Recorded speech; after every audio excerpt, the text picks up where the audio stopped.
You'll laugh, you'll cry, and then you will reach for the nearest dull razor or butter knife on your property and attempt to gouge your eyeballs out. Good.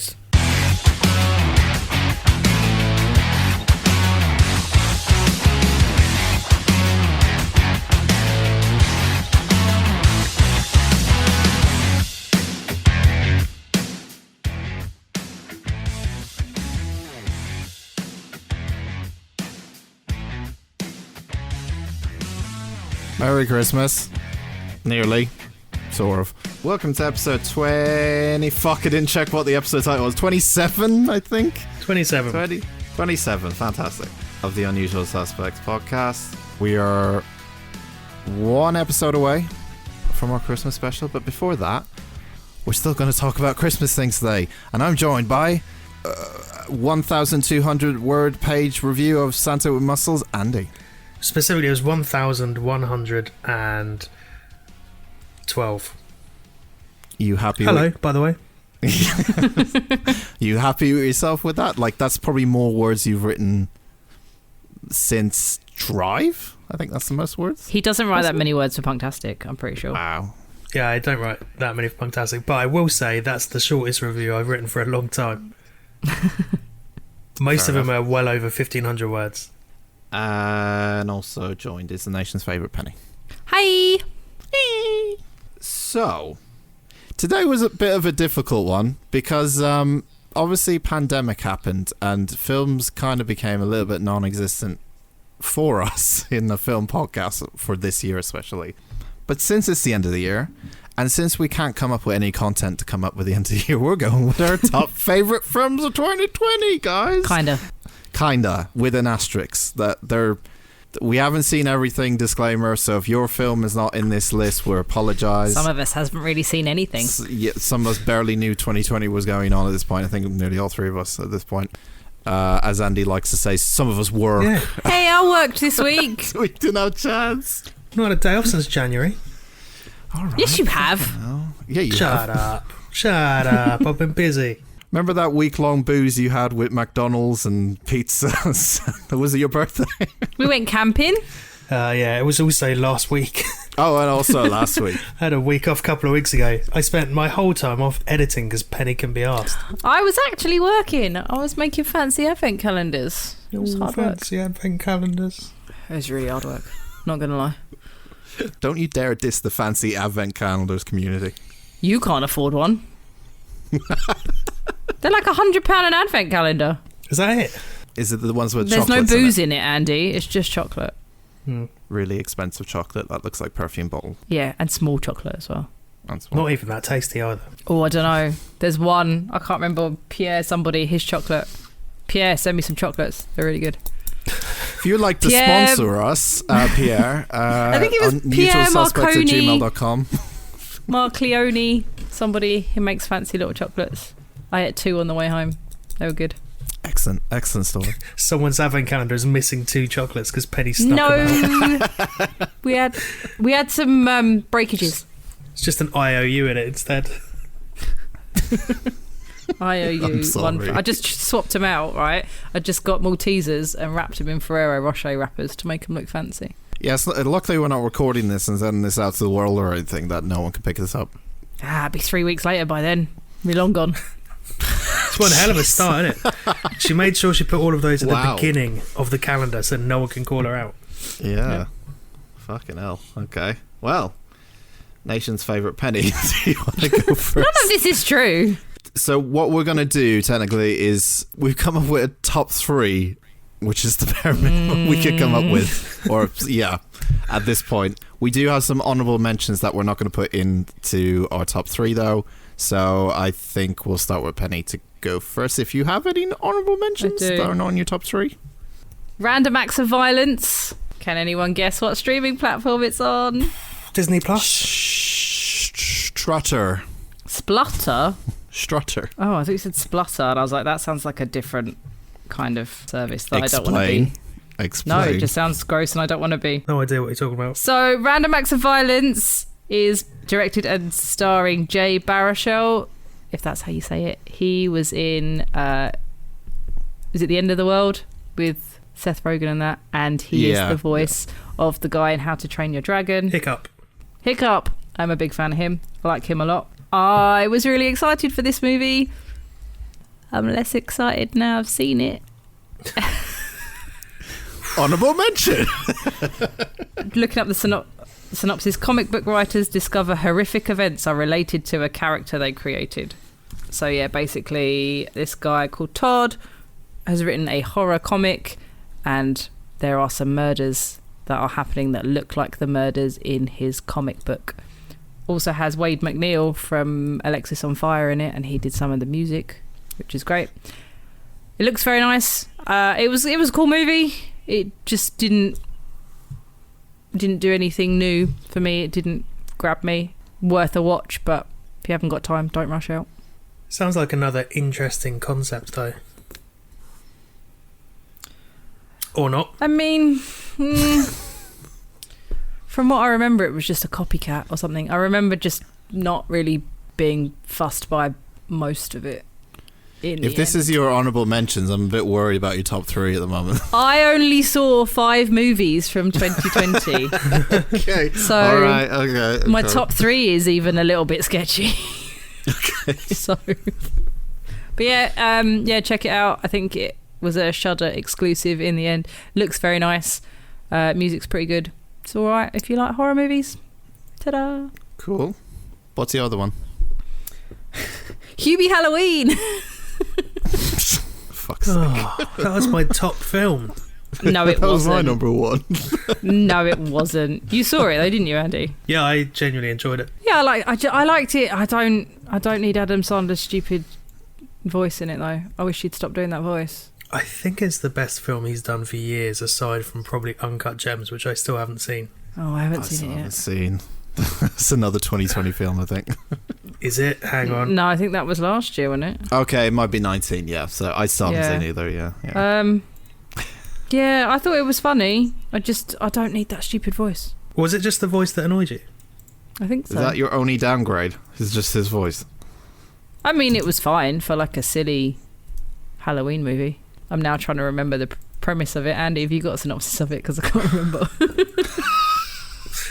Oh, for fuck's sake. What a fucking shambles. This is a real shit show. Wait. It's October 31st in Salem, Never Massachusetts. work with professionals. And a town's eccentric, devoted community volunteer and the good-natured object of his fellow... This is a really long sentence that I don't like. And the good-natured object of his fellow citizens' derision and meanest pranks, i.e. Hubie, finds himself in the midst of a real investigation for a real murder. It's got that kid from Stranger Things in it. There you go. Yeah. Honourable mention. Yeah.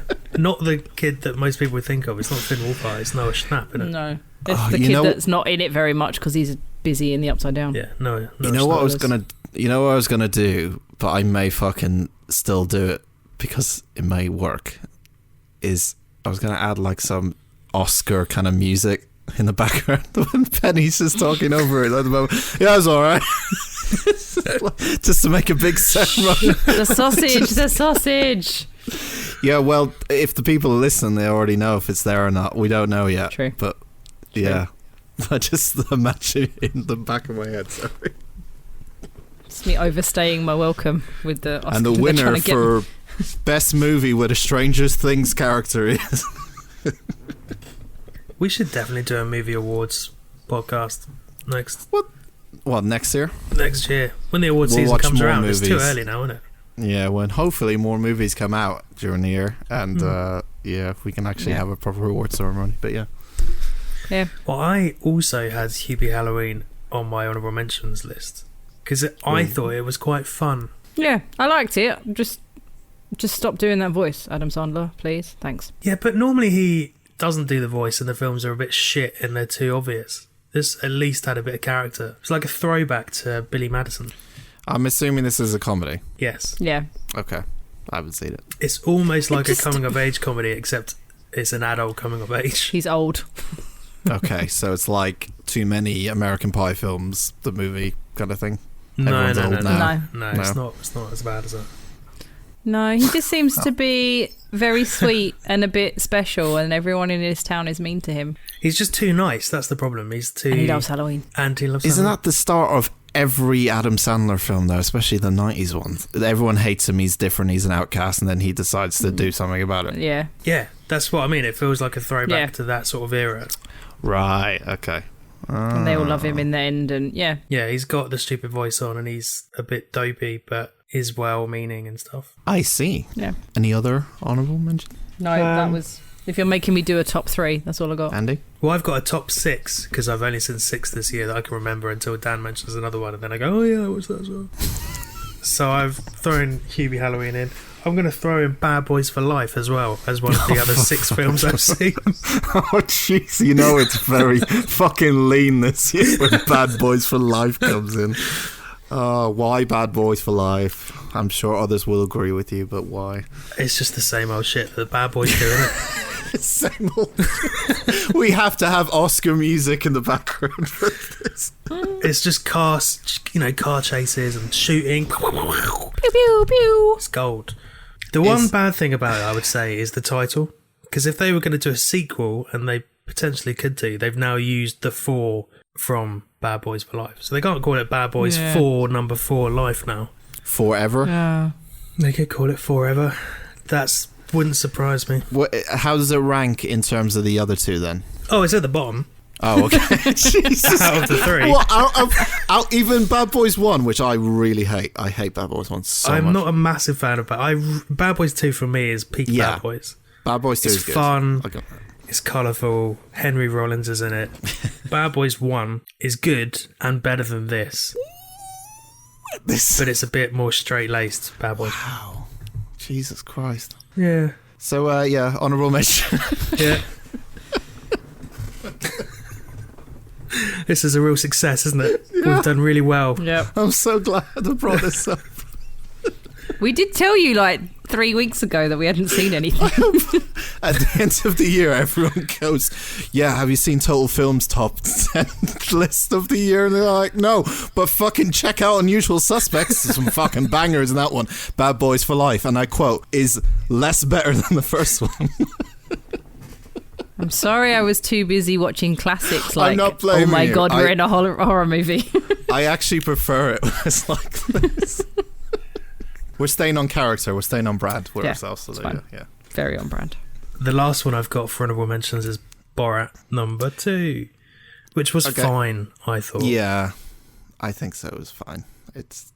It's hard to rank those kind of films because they're technically mockumentaries, but now he has a story. It's more of a storyline in it as well. So there's parts of it that are real, and some of it I guess is faked as well. But wasn't that the same with Bruno as well, where there was a vague narrative to it? I think even more so in this one. Would you say? Out of all the films he's done, yeah, there's this definitely one, a bigger narrative in this. And I think the supporting cast, the person who plays his daughter, can't remember the name. Yeah, I forgot her name. So yeah, has a bigger, does more and is probably on screen for as long, if not more, than Sacha Baron Cohen. Yeah, that's true. I was going to say, I heard she kind of stole the show. Yeah, bit. No, she's really, really good. Really good. Yeah. Yeah, some very awkward situations in that film. Very awkward. The cultural impact of it, the fact that it's got, that person in trouble because of what happened and they've had to come out and defend themselves and say, no, is quite... Yeah, because it got released before the election, didn't it? Yeah. Just before the election came out, yeah. And I think,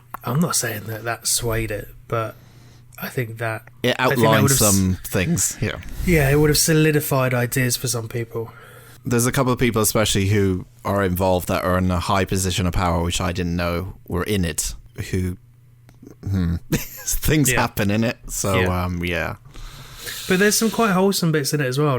There's this is not a major spoiler, but there's she's a babysitter, driving instructor. Oh, yeah. And there was a GoFundMe afterwards to give her support afterwards. Yeah, she got not that she needed it because of the film, but because she nearly just seemed $1 million? like a good person. Yeah, a huge amount of money. Yeah. So I think in terms of cultural impact, I think that's been quite important. But the film itself was fine. Fair enough. Absolutely Should fine. we just change this to our top most fine movies? Absolutely fine films. Yeah. Should we just call it films we've seen? Probably not a bad Films idea. I've sat in front of this year. No, I think absolutely fine. Honourable, absolutely fine list is a good one, I think. For the brand. Have you got any, Dan? Yeah, I have many. Top 3. Oh yeah, you saw more movies than we did. I only saw 9, but I think it's going to become very... Actually, not really, but for my honourables list, I'm going to put, like, the very bottom of that list is Borat and Bill and Ted. They're not great. They're funny. You know, you can sit down and have a laugh with them and then probably forget about them by next week. But they were funny this year to watch, I would say. Spaceship Earth, I'm going to put in my honourables, which is, I think I talked about on the podcast. I can't remember. It's documentary about the people that went into this, like, very secluded and just isolated chamber that they were trying to work out if they could work on different projects in, like, having no water or anything like that from the outside influence or anything. So it's a very interesting documentary, I would say. Swallow was nearly in my top 3. Have you guys heard of Swallow? Nope. No. Swallow Sounds like it's on that weird streaming service I mentioned earlier. It's on... I don't know what it's on, actually. So, it might be... I think it's on Netflix. It's on that weird streaming service, isn't it? Sure, Splutter or whatever the fuck it was called. I don't know. But, Swallow is... I can't remember who it stars. Hayley Bennett. It's about a woman who has a relationship and that's kind of slowly falling apart. And the way she's kind of dealing with her marriage, essentially, is a real condition where a person will eat whatever they want and swallow it. So eventually, without spoiling too much, obviously, the film starts with her eating, like, little bits of objects, like, you know, could be coins or something, like small little things. And then it gradually, as she gets more and more kind of, as the relationship slowly starts to fall apart and things get more depressing, she moves on to bigger things and tries to eat them. And it's a body horror kind of thing, so it's not a pleasant watch. It's obviously one of those things that's going to be like, whoa, what the fuck? But it is a real condition, which I didn't know about. Yeah. I can't remember the exact name of it, but yeah. Is she the sort of person that would say, I could eat a horse and then eat an actual horse? Jesus Christ, you fucking... Without spoiling it, she might actually eat a horse at the end of the film. You don't know. She honestly just progresses onto bigger and better things. Yeah, it's a strange film, but it's one that stuck with me at the end, so I'm going to put it on there. And my final honourable mention is Dick Johnson is Dead, which is a documentary that came out this year. I think it's Netflix as well. It's a lot of people's top movie of the year. I saw from, like, publication sites and everything. A lot of people put this as number 1. I'm not going to put it as number 1, but it's a documentary about a filmmaker, and she is a documentarian filmmaker, basically. And her father is dying, called Dick Johnson. And he's no one real famous. He's just kind of like this local psychiatrist in this area. But the clever thing about it is, so she knows he's dying and he knows he's dying and he hasn't got long to live, and I won't say why because it might be a slight spoiler. But what she decides to do is, her and her father have this weird kind of obsession with dark humor. So instead of trying to make the whole progress of him dying a real sad and depressing one, she films his kind of last year or last moments. But in between his last moments, she sneaks in his debts. So whatever... She sneaks in his debts? Debts. Not depths. Debts. Gotcha. Like, sorry. Dying. Mm-hmm. That sounds confusing. The way she does it is, like, unexpectedly throughout this lighthearted documentary, he might fall down the stairs and break his neck and die. But do it in a movie way because it's funny to pretend that he's about to die at any point in this film. It's so weird. It's so weird. Is it funny? Yeah, I found it really funny because the two of them are just like, they don't acknowledge it, but they're kind of like, they basically are making a film because he kind of wants, he says, like, I always want to be a movie star. I always wanted to be a movie star. So they make a movie that's technically a documentary about his last year, but during the documentary, as they're filming it, unexpectedly, he, like, trips and dies or, like, gets hit by a giant, like, TV from the sky. They use stuntman, And they showed like the stuntman going like getting into position and filming, and then he's like, "Oh, I'm gonna get hit by a giant box, am I?" And it's like, okay, it does sound kind of funny. yeah, it's really like interesting, like style, like how they've done it, because you're just expecting him to die, and it's really weird because he is dying at the same time. But interesting is all I'll say. It's really interesting Sounds to watch. But yeah, Dick Johnson is dead, and yes, his name is Dick Johnson. So if you, as Andy put in the chat, as I was trying to whoa, fucking, it was Penny or whoever. Don't be putting that shit on me. I didn't even look at it, but Dick Johnson's a funny name. Come on now. She's the most immature out of all of us. And Yeah. play the music. And our top 3 movies of 2020. We're going to start with our third favourite. We'll kick it off with Penny. What is your third best ever film in 2020? I mean, I guess What it's is the third film that you have seen this year? the third film. I saw The Babysitter Killer Queen, which is available on Netflix, which is the series, which is the sequel to the horror movie The Babysitter. So I don't really want to. I was about to read the synopsis, but then that will spoil it if you haven't seen the first one. I'm guessing the first one is good then. The first one is good. I really liked the first one. It's got Samara Weaving in it, who, as I've said previously, is quickly becoming my favourite actor at the moment. She's really great in it. The kid in it, Judah Lewis, who plays Cole, is really good. The Babysitter was a great, funny horror movie about a guy and his babysitter, but it's a horror movie, so you can probably work some stuff out. But that was definitely worth a watch. Yeah, and then the sequel, Samara Weaving's not in it as much, which I think is possibly the big problem. Yeah, her not having much screen time kind of ruins it a bit. And it was, well, being a sequel, it was a kind of extension of the original story. It was just, it was fine. It was, you could have had it, you could have not had it, but I think the fact that she wasn't in it much kind of spoiled it a bit. Sounds like a real top 3 material. Watch The Babysitter and watch The Babysitter. Lip. The Babysitter was great, but that came out like last year or the year before. So that was the third movie that I have seen. Penny's our hype man. It's all right if you really, really want it. Watch it.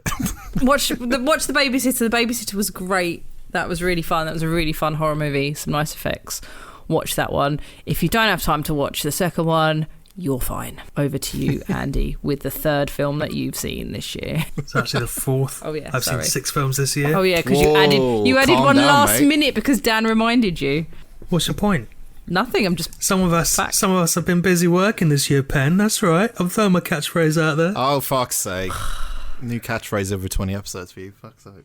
The fourth film I watched this year, or the third if we're counting backwards, is The Old Guard. Oh, is that Charlize Theron? It is Charlize Theron. take my horse to the... Oh, no. Okay. What? What? Keep going.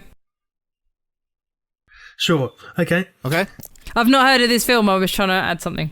Good job. By singing. Always by It's singing, always Daniel. singing, isn't it? Yeah. Trying to get an X Factor. That's not true.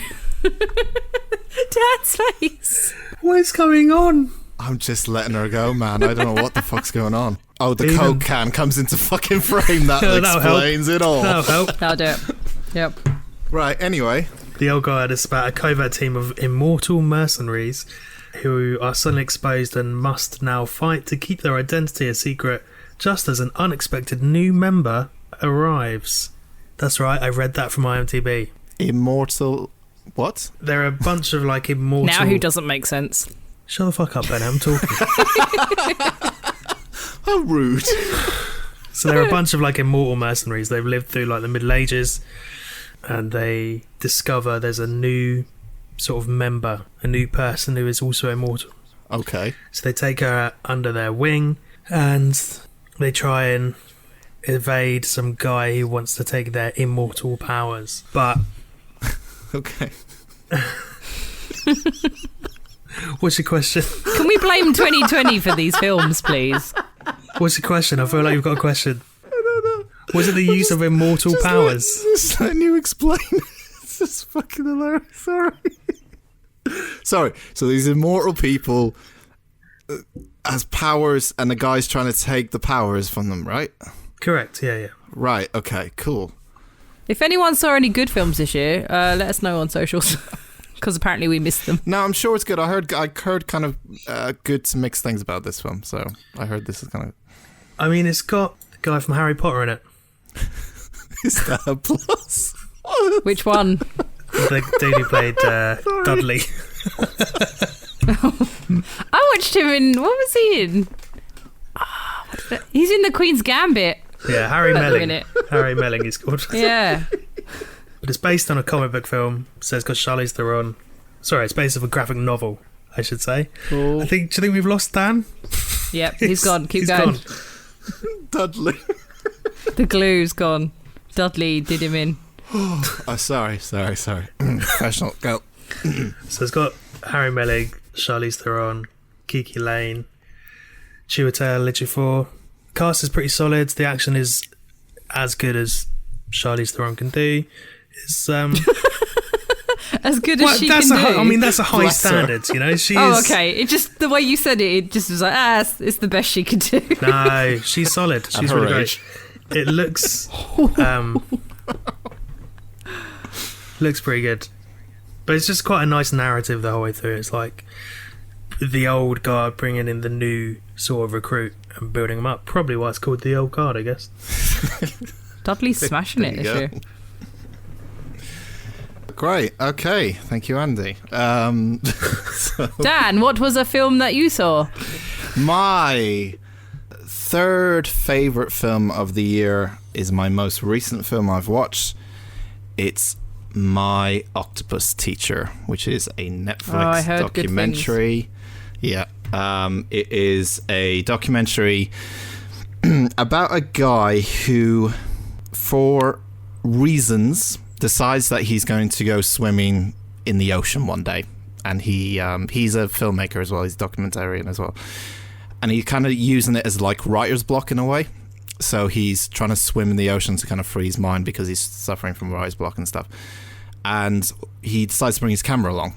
And this is filmed over the period of about a year. But the first time he kind of goes into the ocean, he ends up meeting this lovely octopus in the ocean, hence My Octopus Teacher. And over the course of the film, builds a relationship with said octopus. Saucy. And yeah, it becomes... What has happened to this year? You know what? I never thought I would say this. It's a film that's very romantic. For a Please tell me he doesn't bang an octopus. No, he doesn't bang the octopus, but like honestly, it's a film that I didn't... SpongeBob porn. I thought it was going to be this kind of excuse for he finds like it's using animals as it's cute that the animal is hanging around with him, blah blah. Maybe it's only a couple of shots and stuff of the animal just actually being around him and whatever. But they tie everything in with him meeting the octopus, and the main thing is he's trying to learn about the octopus's life and how he doesn't have a name for the octopus. He just calls her she, her. Of course he does. Because he has a wife and kid. He doesn't have sex with the octopus. Is that the only... You say that like that's the only reason he doesn't have sex with the octopus is because he has a wife and kids. Yeah. Big twist at the end, yeah. If he didn't, he'd be all over it like butter. Honour. Octopus. Oh. Usually you're better with your analogies. Yeah, sorry. It's a Tuesday. Fucking hell. It's honestly a really, really good documentary. A lot of people have said it's like one of their favourite films of the year. It is really, really good. It's a tearjerker at the end. Obviously, there's going to be that kind of thing. I can't be dealing with dead octopi, man. I can't. If that's it's where that's going. It's not necessarily that, but there's a lot of things that part of me doesn't like this film, and part of me does, because the thing I talked about when we talked about our favourite documentaries was that there are times when I feel like this is too overproduced because it feels too good to be true. Mm-hmm. But then again, if I'm saying that, that means I'm saying that, all documentaries may be too good to be true if their story is quite unbelievable. So I'm just being arrogant in that fact. So this falls into that where I'm like, it's strange that they got all this footage, as clear as day, with this guy seamlessly by himself, even though it's clearly not by himself. He does have a camera crew because it's filmed in a way that it looks like it's just him in the ocean with a camera. Yeah. But there is a Are you saying it's a trained octopus and it's all fake? Is that what you're saying? No, I don't think He it's... filmed it at the Sea Life Centre. No, they wouldn't have trained it. There's some scenarios they couldn't really train for, let's put it that way. Okay. So, but it's still, I think it's just fascinating. I think it's just a really fascinating story. There's nothing too much to it. It's literally just a man, he meets an octopus in the ocean, and the friendship blossoms, and it's quite lovely and very sweet, and I really like this one. So that's my number 3. And then he fucks it. No, I can't. Well, I can't deny or confirm that he fucks it, but you have to see for yourself. It's really good, though. My octopus teacher, Penny. Number 2. My number 2 film, which I watched last week, was How to Build a Girl, starring Beanie Feldstein, who I love. So what name is that? Her name? Your name? I don't know. I'm not her mum, so I don't. She was in Lady Bird. Christ. We talked about Lady Bird. Okay. She was her best friend in Lady Bird. She was also in last year's Booksmart, which Wasn't I also really she enjoyed. in a film that we watched on Out of the Hat? Sorry, Beanie Feldstein. I remember. The name does ring a bell. No, but we talked about her when I talked about Lady Bird. Oh, that might have been it. Okay. So that was it. Let's read the synopsis. Not about Beanie Feldstein. A teenager living with her working class family on a council estate in Wolverhampton grows up to become a popular but conflicted music journalist. Oh. It all makes sense. So you can see all why. makes fucking Yeah. sense. Did you empathise with the character, Penny? I did. I related a little bit, even though I'm not a journalist. Don't put yourself down. I'm not, though. I'm a photographer. You're just a creeper that stands with a camera out of the corner. I mean, not out the corner. I get to be in the front row while I'm creeping. She's at the front, just focusing on the crotch.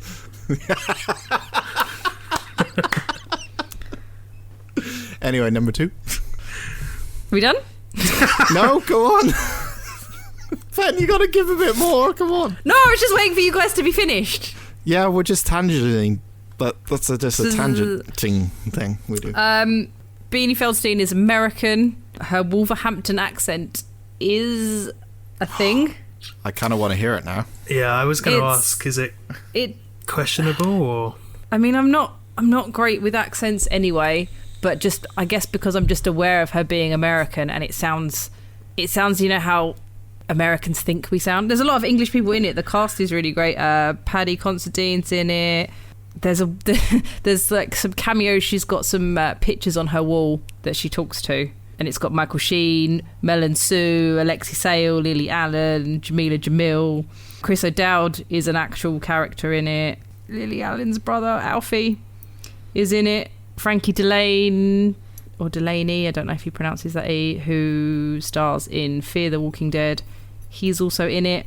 So it's got lots of English people in it. So I think it threw me a bit, being like, well, I know she's American, and that accent was a little off. Yeah, It was too English.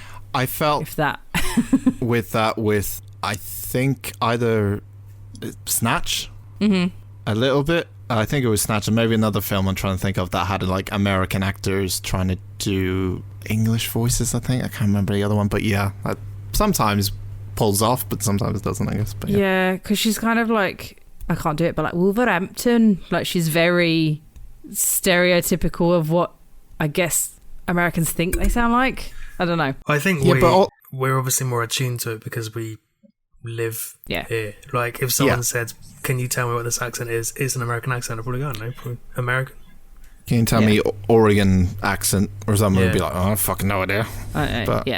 Yeah, but she is, I think she's like 16. She's like 15, 16-year-old girl, and she's really nerdy, and she loves writing, and she manages to get in with a music publication, changes her look and dyes all her hair red, which I might have done at one point in my life. This all sounds very familiar. Yeah, this is like a biopic of you or something. Yeah. Oh, no, I didn't get that far. Not enough crotch shots. She wears a hat. I don't wear hats. There you go. But yeah, so she joins. She joins this music magazine, becomes a journalist, but also like she gets like thrust into that world. But also she's a 16-year-old girl, and he's just laughing because I said thrust. Yeah. He's still laughing because I said thrust. It's fine. It's all right. Yeah. And it's a coming of age story of dealing with music industry anchors when you're 16. So would recommend.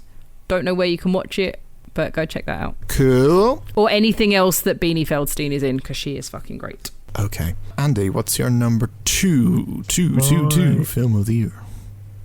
Okay, my number 2 is The Hunt. Really? Oh, I wanted to watch that too. I really enjoyed it. So it's about a group of strangers who wake up in like a field. They've been kidnapped by some rich elites. Countryside Saw. And they are essentially being hunted by these rich people. It's kind of like Redneck Battle Royale. Nice. They should have been called that. Do we agree? That was better than Countryside Saw. Well done. I mean, yeah, I guess. I first thought Hunger Games, the kind of rich guy Hunger Games sort of Hunger thing. Games is a rip-off of Battle Royale. Oh, I guess so, if you could call whatever's a rip-off of what. But yeah, I guess so. But you liked it. I didn't like it that much. Yeah, I really enjoyed it. It was quite sort of fun in places. Had a really decent cast, I thought, of like not necessarily A-listers, but yeah, sort of B-side people like Ethan Suplee's in it, Emma Roberts. Yeah, goth Ethan Suplee. Call back. I got it. Just checking. Betty Gilpin from Glow is like the lead in it, and she's very convincing as sort of like a... Who's she in Glow? She's Debbie in Glow. Ah. But she's convincing as like a sort of slightly dopey... Careful. Yeah, because I can't remember where she's from. Somewhere Cali girl? No, she's like southern. I think she's from Mississippi. Is that in the south? Fuck it. She's from there. I'm going to gamble. She's from there. All right. Apologise to all Americans. But yeah, I mean, she is brutal when she needs to be, and sort of quite unassuming when she doesn't need to be, and it's good. It just felt like a bit of a breeze to watch. It didn't last too long. It wasn't overly complicated. It was just here's point A, here's point C, get there quickly. It was good. I enjoyed it. Andy likes to get to point A to C. Their early films, don't you? I think so. Yeah, I do. Yeah, the final, there's a fight scene, particularly at the end, between the character Crystal and Athena. I'm not going to mention who plays Athena, but the fight scene between them is a difficult watch at points because it is just brutal. So it's an enjoyable view, I think. What didn't you like about it? I think basically all the reasons you said. I think it was based. There wasn't much to it. It is what it is. But yeah, I mean that's fine. I didn't find it. Dan as likes thinky entertaining. documentaries. Yeah, I think I like thinking things too much, and when I see something that's a bit too like plain, even though it's very, there's a lot in it. Yeah, there is. No, I agree. There is a lot in it, but still, it's. Yeah, I wouldn't necessarily say it's okay. plain, but it's not particularly stylized. It's just a good popcorn film done well. Yeah. That's all it is. And given the shitty year, I think that's what we all need. Managed to cram that in nicely. Given the shitty year, I think we all need this film. Okay, cool. So my number 2, gonna throw a curveball at you guys. Is it another documentary? No, it's not. Bloody hell. Amazingly so. That's why it's a curveball. My number 2 is the anime film. Oh, for fuck's sake. And the film after the director or producer, sorry, I can't remember exactly. The film that came after the director or producer of Your Name. The very next film called Weathering With You, which came out kind of cheating. It came out technically like late December, early January, but you know, either way. So Weathering With You is technically the next film from the guys that made Your Name. And it is goddamn beautiful yet again. Like, honestly, like, I thought Your Name was like the prettiest film I've ever seen. This might just fucking top it. They made it even more prettier. The thing with Weathering With You is, if you compare it to Your Name, which is what everyone fucking does and has done for the past year with this film, I would say that Your Name is better by an inch or so. But it still has those same kind of emotional beats, I should say, that Your Name had in this one. This one is slightly different. It's kind of got that weird element that Your Name had as well, I guess. But essentially, it's about a girl who can change the weather at any point. So if it's raining at any point, she can turn it into sun. And imagine how good that would be for festivals. Yeah, I was going to say. So what they do is she meets a boy and they decide to make a business out of it, so that she's able to change the weather when they need to have the right weather at the right time for whatever occasion and stuff. Obviously, down the line, that may cause consequences down the line, which it does go into. There's a lot of stuff that's very, like, tugging at the heartstrings, just like Your Name did. Mm-hmm. It very much follows the same kind of beats that Your Name had, where it's like, here's the story, here's something shocking that will twist the story, and then this is how they deal with it. So if you liked Your Name, watch it, because it's fucking great and I love it. But the thing about it is that it's very much going to be compared to that, because it does feel structurally that it's very much like Your Name in a way. Mm-hmm. Well, Your Name was alright anyway. Yeah, right? it was. That was an okay film. I would say I prefer Your Name more to this, but this is still really, really good. Again, it looks fucking amazing just to stare at it, and I did like it. A lot of people are a bit mixed on this because they obviously compare it to the last one, but I like it, and it's my number 2. Can we put that? Weathering With You. Like it. There you go. So, our number 1 films of the year. We might have an overall number 1. I'm pretty certain by the end of this, but I feel we'll like see. Dan and I are the same. Yeah, probably me and Penny. So Penny, Shall I go first then? Yeah, Yeah, go let on. Andy Andy, go you first. go first then. Because yours will be the same, won't they? They'll both be some crap Yeah. documentary. Yeah. No. Yeah, probably. I watched this film today because I was doing some last minute research. Christmas is muscles. Santa with muscles is your number 1. Sorry. That threw me off. Oh my god, that threw me off. Sorry. Whoa. Okay. It is the Hulk Hogan film.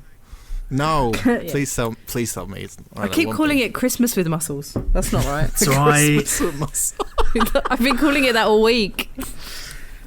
So my number 1 film of the year is Netflix original Extraction Really? with Chris Hemsworth. Yeah. Oh. Now I've heard good things about Chris See, Hemsworth in that movie. I am expecting Dan to have some issues with this here. Yeah. Go on. It's your number 1. It's Because your number 1. I think he's going to be like, why justify no, it's it? your film. Let me shut the fuck up, Jesus. Let me tell you what I enjoyed about it. Right? Oh my god. I didn't say anything.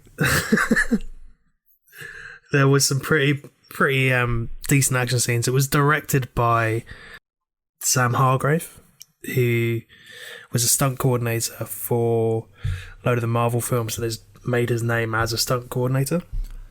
And progressively he's directed different bits and pieces. This is his first sort of feature-length film. And as a result, it looks incredible. Particularly all of the action scenes and set pieces are really nicely directed. So there's like a car chase relatively early on that looks unlike anything that has been done before, because it's just so precise in the way it's shot. Mm-hmm. The sort of vague plot is Chris Hemsworth is a black market mercenary who has to extract and save a mob boss's son in India. Meanwhile, they are getting chased by a Bangladeshi mob boss, and it's brutal, but there's a lot of depth to it and sort of heavy emotional moments in it that they hit quite hard and resonate nicely. I think it just looks pretty good, and it's been not discussed as much as it should have. it's eye candy, the film, isn't it? Pretty much. Why? Because it's got Chris Hemsworth. I'm not just saying in it. Chris Hemsworth in it, but I'm just saying in terms of it's very much like, it's a bit like, I guess it is your top film because it's a bit like Crank, right? Because it's like visually mad. It's not at all like Crank. It's not. I mean, yeah, it but is visually mad is what you're saying. Like crazy visuals and set pieces and all that kind of stuff. Yeah, but it's grounded. It's gritty. It's realistic. It's not like over the top. Over the top. It's just directed well from a sort of visually satisfying action perspective. It's not a case of like people's fucking hearts are still pumping and you have to get everything working. Yeah, it looks like a gritty sort of war movie set in a city. Okay. Hemsworth is genuinely great. He is sort of punishing in his delivery of some of the stuff, and it is, it's a bit of a difficult watch at points. It doesn't look like there's any punches pulled, it's just fucking brutal. But then there's still like an emotional weight to everything that's done in it as well. It's good. I recommend it.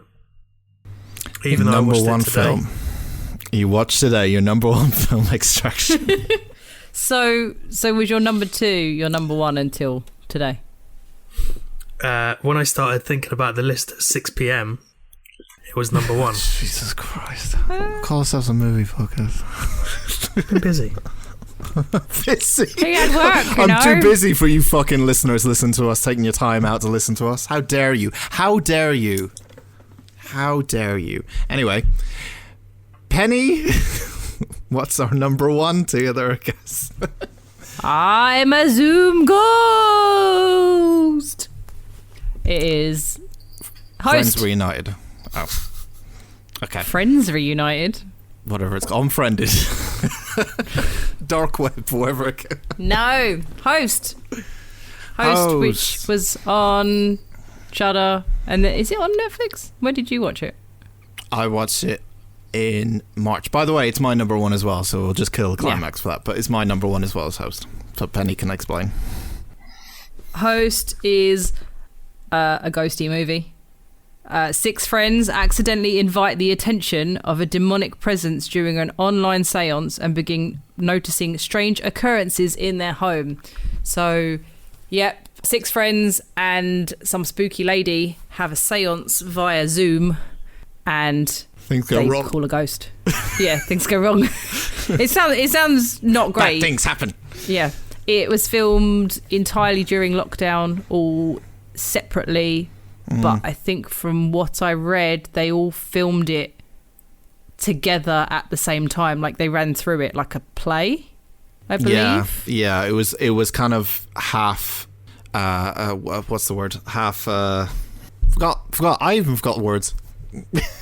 Because some of it, most of it is shown. Like we're now all used to looking at Zoom screens. And so half of it is going on the Zoom screen, and then I think later on, isn't it, we come off of the screen and you see what's going on in their actual houses rather than looking at it through the screen. But I think when they were all on screen, they were all on screen together and running through it and their reactions and stuff together. Yeah, because there's a lot of things in the film that you can't, because if they did it on the internet, if they actually just filmed it on the internet on a Zoom call, there would be a delay to a lot of things. Yeah. So it would make sense that they would have to film it in close proximity to each other so they could hear everything. But why is your number 1? It was fucking great. I mean, Put that in the box. What did we say? We watched it kind of March. No, it wasn't March. April. We didn't start doing this till May. Around April, May we time. We watched this after we'd started the podcast. Yeah, Pen, you watched it sort of June-ish, July. June-ish, yeah. So we were kind of used to lockdown, and it was still, I don't want to say a novelty, but it was very, what's the word? That's what our lives were like at the minute, Zoom calls. So it was very realistic. Very realistic. It actually made me jump, which doesn't happen with horror movies very often. Even though I knew it was coming, it was very creepy. It was really well done, and I don't want to compare it to Unfriended at all. I don't. But the way they executed it, like it was just the Zoom call. So when you're watching that, I was watching it on my laptop, you know, you just had the Zoom call. Again, we used to sit in, you know, the three of us are looking at each other on Zoom now. So it was just like watching that. It didn't need all the, like, Unfriended had Facebook and the music and they had like, they're like, how much internet stuff can we fit into this film? Host was very simple. Yeah. And it was just like, if you guys were watching, I don't know, you know, like watching After Dark, which is out tomorrow in Preston. Good plug. But yeah. But it would just be like watching that. You're watching a bunch of people. So, I mean, I don't know how well it will hold up in coming years. But, yep, it was spooky. It was tense. It made me jump. It gave me the creeps a little bit. And I enjoyed reading about how they filmed it. And I saw a few videos. You know, they had a whole bunch of stuff attached to the back of their laptops that you can't see to get it all. So although it's a Zoom call, it doesn't look shit. Whereas Unfriended tried to make it laggy and not great quality and internet ghost things. And it scared the crap out of Dan, which is even better. Yeah. I think after seeing this, I immediately said to you, I think this is film of the year already. And I was like, if anything beats it, it's going to take a lot. But it's stuck in my mind the whole year, and I kind of want to watch it again. It's only an hour long as well. That's it. Just an hour, 17 minutes or 60 minutes, around about that time. Yeah, it's not long. But it neither understays its welcome or overstays it. It's kind of the perfect length for this kind of film. Because it does, as Penny mentioned, a lot of things that Penny mentioned I agree with, but it does that thing where it's using horror, and I love when horror uses this. It uses familiarities with everyday life and tricks you into thinking that you know what's going to play out here. Because with everything, whether it be like our phones or Zoom calls or I don't know, playing video games or something, or watching TV or whatever, like there's a familiarity to everything. We know how this shit works. So when we see something like a Zoom call on screen and it goes wrong, and we're used to being in that situation with these characters, we can instantly just go, oh shit, wouldn't this be scary if this happens to me? Like you said with our stuff with the podcast with After Dark or something. Improvisation is what I was trying to say. I think it was 50-50 improvised and actually scripted as well. reacting to each other and stuff, But it's actually like the acting's really good, really, really good by a lot of people in this. It used that whole gimmick of it's set during the coronavirus lockdown, which you could see as a gimmick, but actually it kind of plays into this. I guess they had maybe a different story. It doesn't feel gimmicky. No, it doesn't at all. It really doesn't. Just because it's Zoom call as well doesn't feel like it's what Unfriended tried to do, as you said, with internet ghost shenanigans of everything, losing connection. It doesn't really do that. It just does pure psychological horror, really. There's only one or two jump scares I can remember as well. One or two massive jump scares. And even there was a bit where one of the girls has got filters on her Zoom chat, and then things start to go wrong, and she's freaking out, and she's got face filters on, which is kind of funny, but not in a stupid way. Like, it still makes sense that like her filters are still on while she wouldn't have shit's time happening. if she was scared to turn them off and all that kind and of stuff. they've not used it for a laugh. There's a lot of clever things they do with the fact that they just got this one camera. Like, the camera quality is really bad in some cases, so that when they're looking into some place that's quite dark, the quality is even worse because you get this like weird imaging. But sometimes you can see things in the shadows because the camera quality is so bad, and they play on that as well, and the sound, and you could hear things. But you're not looking at it going, oh, that's shit quality. No. We're just kind of used to it. It's like a lot of that film is just, sorry to badger on, but it's the Unusual Suspects #1 fucking film of the year. I'm just going to say that. It does a lot of things with just like tricking you into thinking there's something there. There's a lot of things like things behind the people when they're talking that suddenly, was that there before?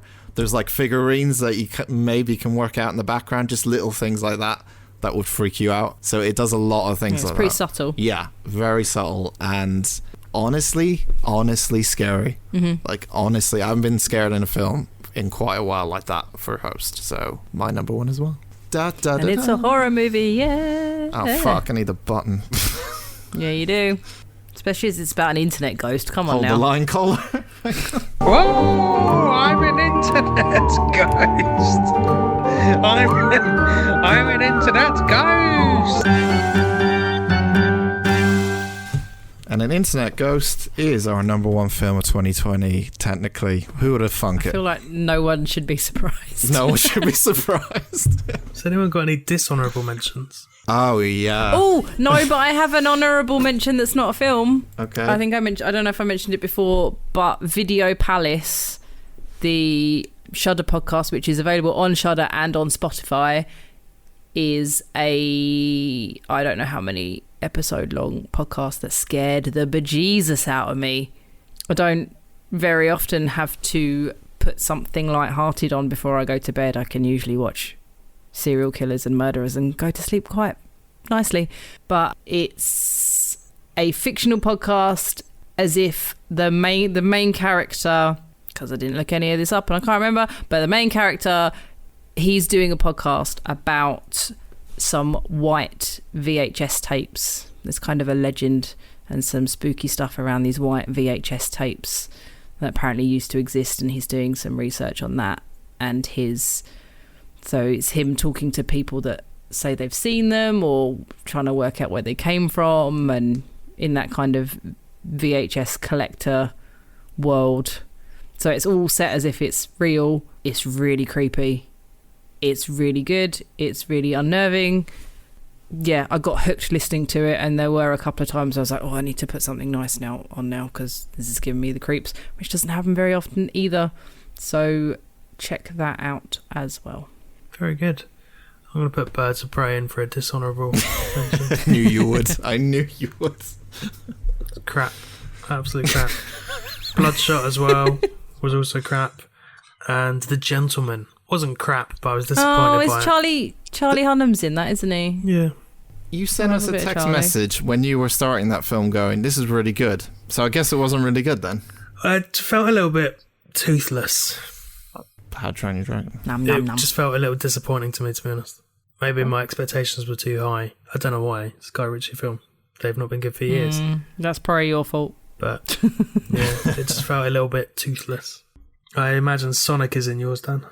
No. Although you Oh, loved God. Sonic, didn't you? I really liked Sonic. It was great. It was actually not bad. But it wasn't in your top. Didn't you only have 9 films and Sonic was not in your top 10? Yeah, You could have just stuck it in at the end. It's a film, you know what you get into with Sonic, that was it pretty much. But yeah. Even Tenet wasn't in my top. Oh, yeah, of course. One's And it. you, That's my you only went to the cinema. cinema. I went to the actual cinema, guys, to see that. Wow. Now I don't think I've been to the cinema this year. Well, there you go. No one has. It's strange. I think the only honourable mention is Enola Holmes, which was the Sherlock Holmes thingy. the 11 from Stranger Things. I don't know. Yeah. Millie Bobby Brown. Bobby Brown plays Sherlock's younger sister, and it stars. I mean, the only reason I watched this was not Benedict, but Cavill? fucking Henry Cavill was in it. So that. And you love him. You want to man kiss crush. him. Yeah. You want to toss him a coin or something. I haven't seen it. Oh, fuck's sake. Toss a coin to your From Witcher. The Witcher. Oh, right. You've made a lot of Witcher fanboys angry. Right. If it helps, Ben, I've got no idea what they're talking about either. Oh, all right. I soak up like cultural shit like a sponge, even though I haven't seen it. Like Star Wars. Shall we move on to the next bit? Because I'm getting bored. I haven't even said mine yet. Jesus Christ, give you all your time. As soon as I speak, it's like, nah, fuck it, let's move on. Yeah, it wasn't that good. People said it was good. I don't think it's good. I found Sherlock and Watson to be the most Tory of Tory cunts. Oh, I can't say that. Wait, so who... Wait, can't say that. I can't say. I found Sherlock and Watson to be the most Tory of all time in terms of the way that I don't know what your political things are. Like a couple of cunts, I guess. I think you're allowed to say Tory cunts. I think, like, the words go together. So Is Henry Cavill Watson?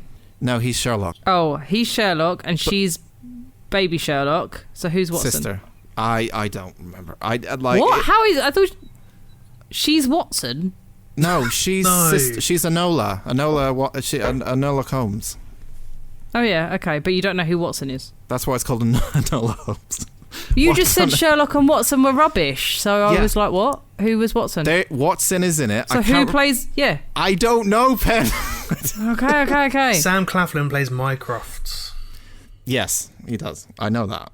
That's it.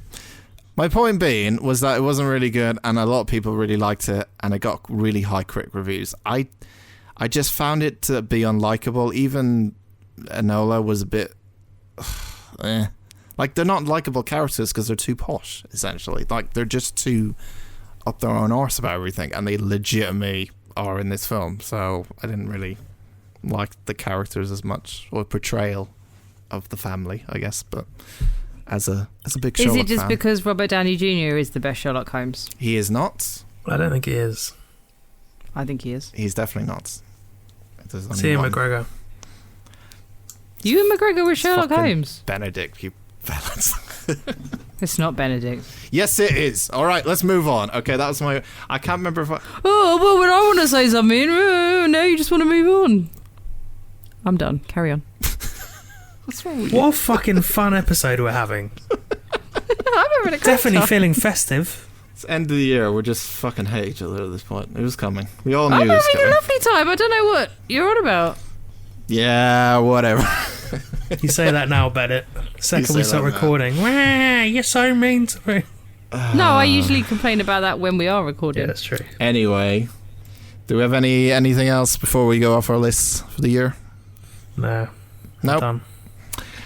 Okay, well that's been our top films and things That we that we saw. watched. The films that we saw in an order. Sometimes today is our number one. Sometimes. That's a really long title. We should probably workshop that a little bit. Nah, I like it. Next year, when things hopefully go back to normal, we should have more films. It's been a slow one. There's more documentaries released than films, it seems, and there's been no cinema. And Dan watched them all. And yeah, apparently so. But yeah, there you go. It's because we had jobs, Pen. No, it's true. Oh my god. I barely get to watch films. Speaking of amazing films, our film out of the hat this week was collectively chosen, I would say, since it's our final movie out of the hat before Christmas. We wanted to watch a Christmas film that we all haven't seen yet. That's going to make us happy and cheery going into the new year. This week's film was the 1996 American Christmas comedy film Santa with Muscles, starring Hulk Hogan. Hey.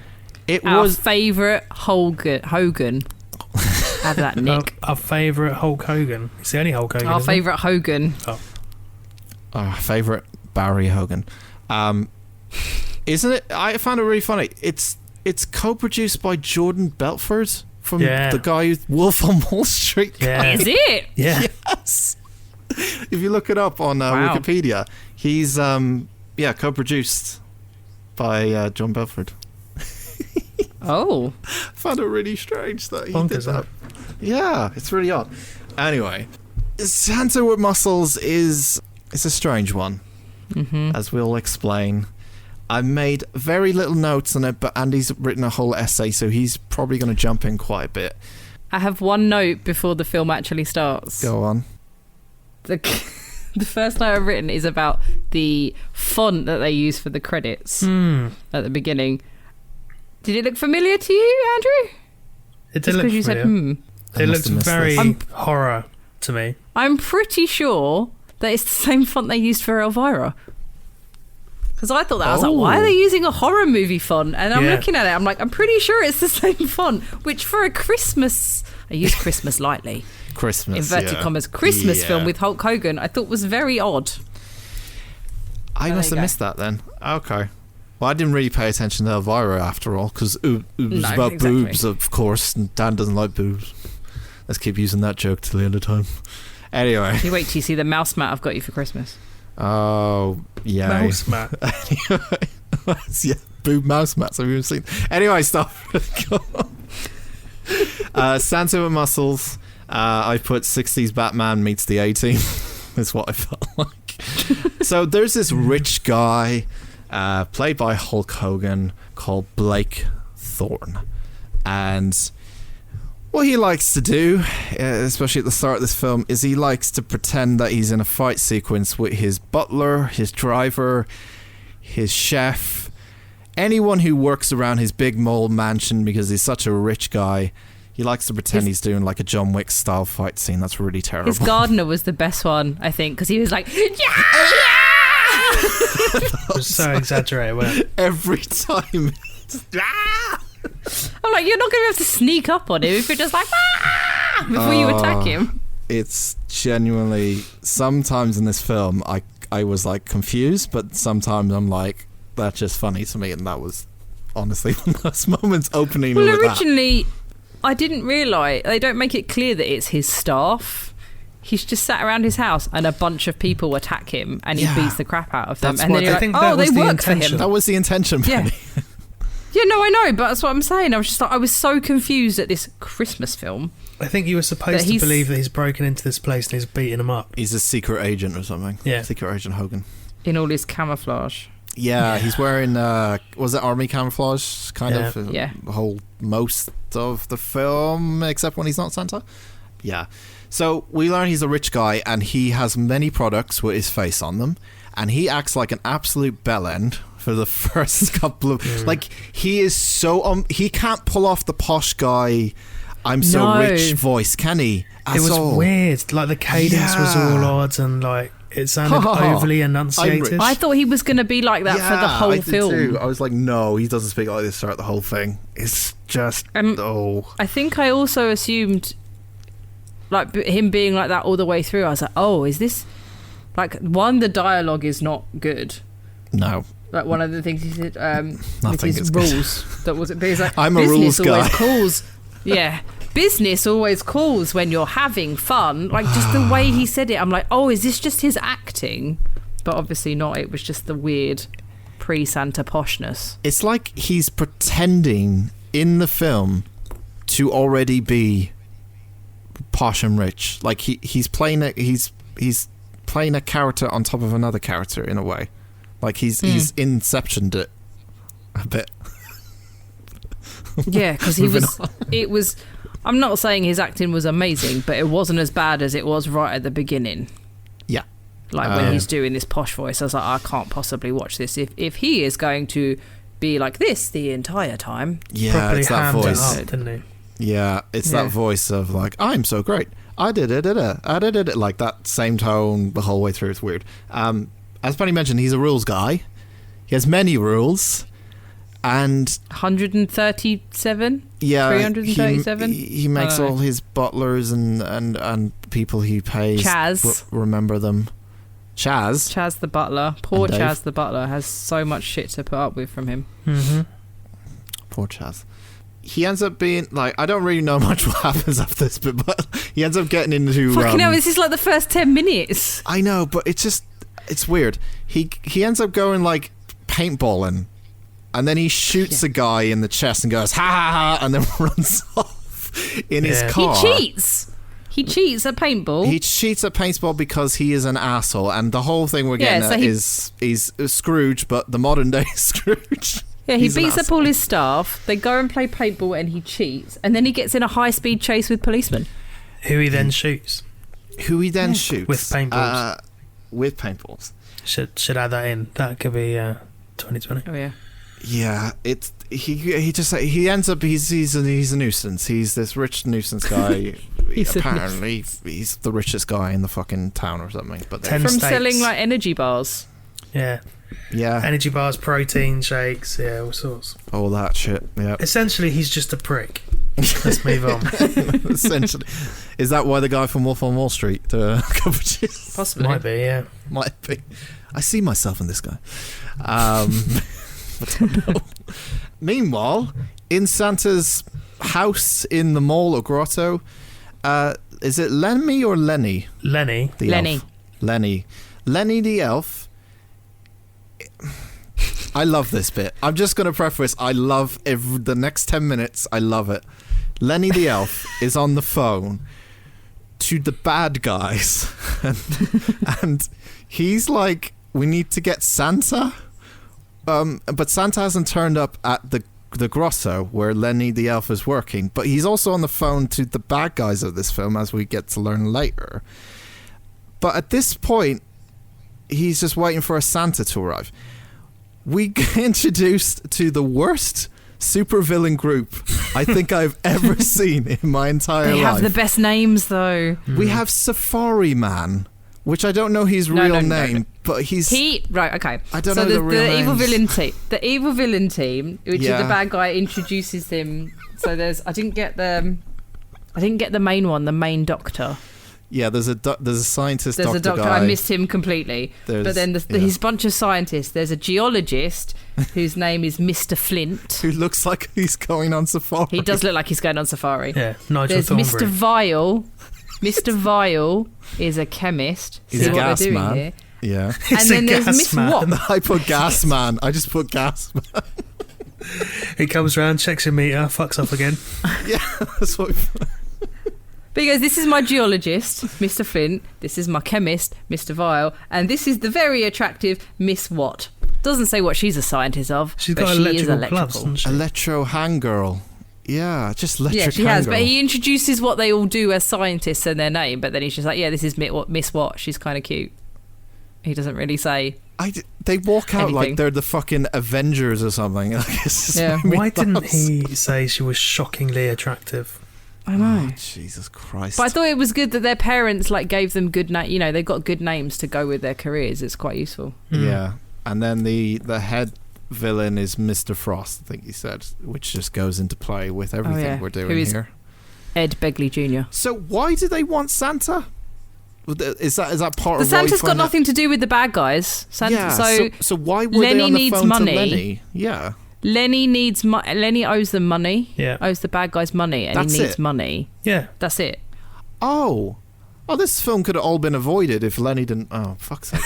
Anyway, This whole film could have been It avoided. couldn't have been because Lenny wasn't involved in the later events. He just owed them money. yeah, but we'll talk Yeah. about the later So events, that's which why make no fucking sense later on. But yeah. Also, this will come back later. Lenny is Donna's dad in that 70s show. Okay. Can't think what his real name is. Oh, Fine. nice thing. So, I'm just going to use his real name like I do with Neil Breen. While Hulk is running around, running away from the police, he ends up going into the back of the mall, and he finds a Santa costume because, of course, he does to try to disguise himself from possibly the worst police officers of all time. Yeah. One of them says, what's the quote he says? I ain't getting Santa this Christmas, or something really bad. There was a lot of bad. I ain't words gonna in have this him film. ruin Christmas like it's a Yeah. crime or something. I'm like, oh my god. Oh. It's fucking terribly written.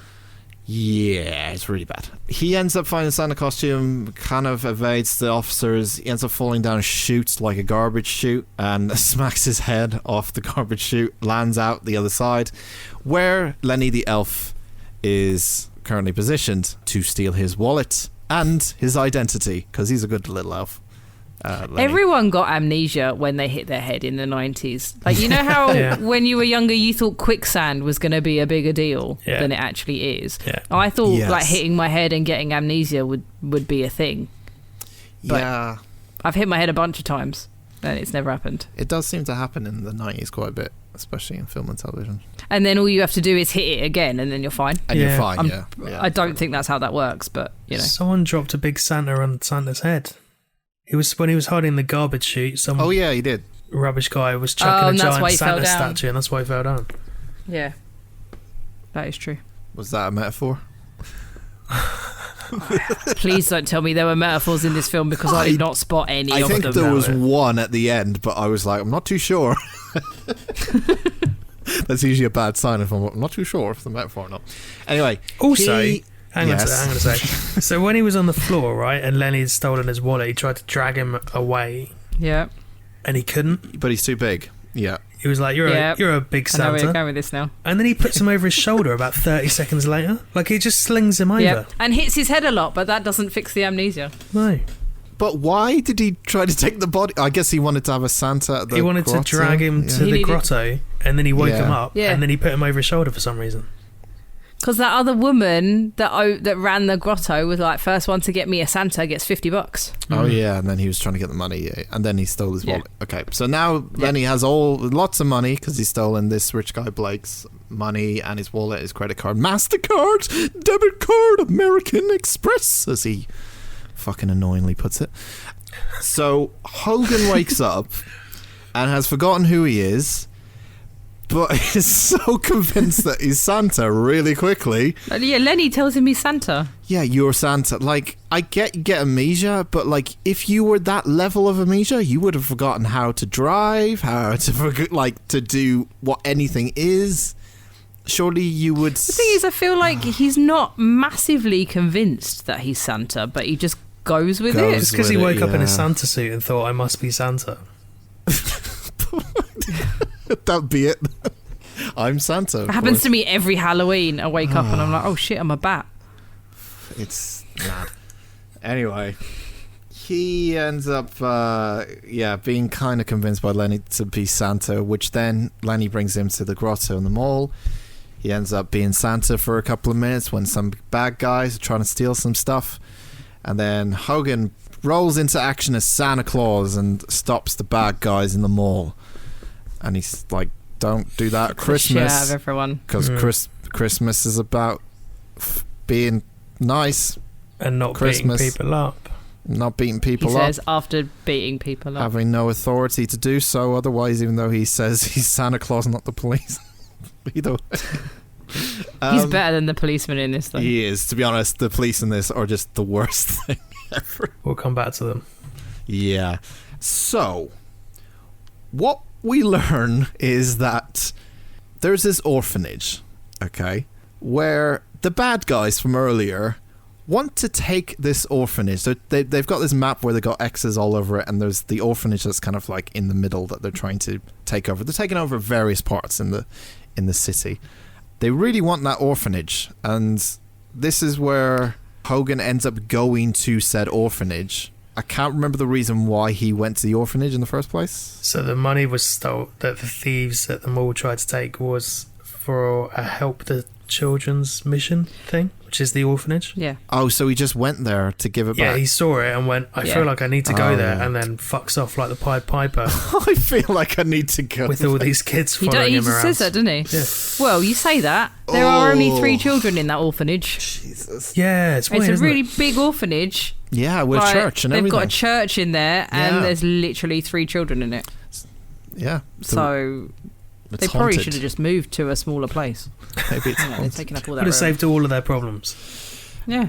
So he ends up going to an orphanage where he meets a girl who, and I don't want to be rude here, but there's some times, and especially in 90s films, this has happened a lot, where the kids that are acting, either they do it really shit or they overdo it, and this girl is like so overly, she's going to be like grade A drama school student when she'd eventually grow up. She is actually the new voice of Ducky Oh wow. in The Land Before Time. So she plays Ducky, which makes a lot of Oh, sense. And she does a really? lot of, yeah, after the tragedy of the first kid. Oh yeah.